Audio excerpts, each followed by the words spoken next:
काल आम्ही केंद्रीय निवडणूक आयोगाच्या प्रतिनिधींना भेटलो आणि आज आम्ही राज्य आणि केंद्रीय निवडणूक आयोगाच्या प्रतिनिधींना दोघांनाही भेटलो.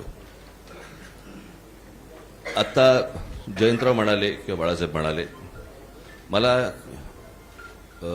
अत्यंत महत्त्वाची एक गोष्ट आपल्यासमोर आणि महाराष्ट्राच्या जनतेसमोर मला ठेवायची आहे की निवडणूक ही गोष्ट म्हटल्यानंतर राजकीय पक्ष आले आणि निवडणुकांना मतदान करणारा महाराष्ट्रातला मतदार आला.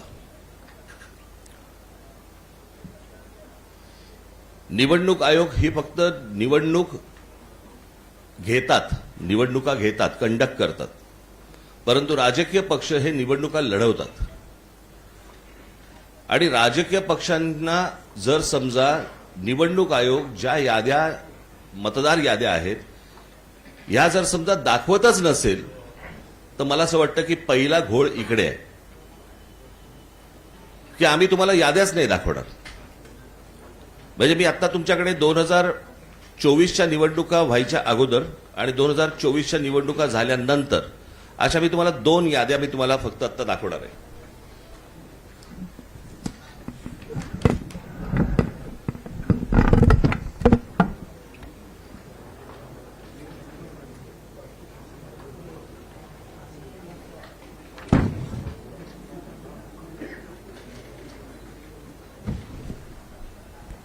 निवडणूक 2024च्या निवडणुका ज्या वेळेला झाल्या त्यावेळेला ज्या निवडणुकांची जी मतदारांची यादी होती ती मी यादीचा काही एक छोटासा तपशील मी फक्त आपल्यासमोर मी वाचून दाखवणार आहे. याच्यावरनं तुम्हाला साधारणपणे मला असं वाटतं पत्रकार बोलले नाहीत मध्ये तर बरं होईल, आपण कॅमेरामन जरा शांत राहिलं तर बरं होईल, कारण आपलं कॅमेऱ्यातनं सगळं टिपतंय, परत आपण पण बोलताय. 2024च्या अगोदरची जी यादी आहे त्याच्यामधली फक्त मी काही नावं आपल्याला फक्त आपल्यासमोर मी वाचून दाखवतो, म्हणजे साधारणपणे यादीमध्ये काय प्रकारचा घोळ आहे हा आपल्याला आणि महाराष्ट्राला लक्षात येईल.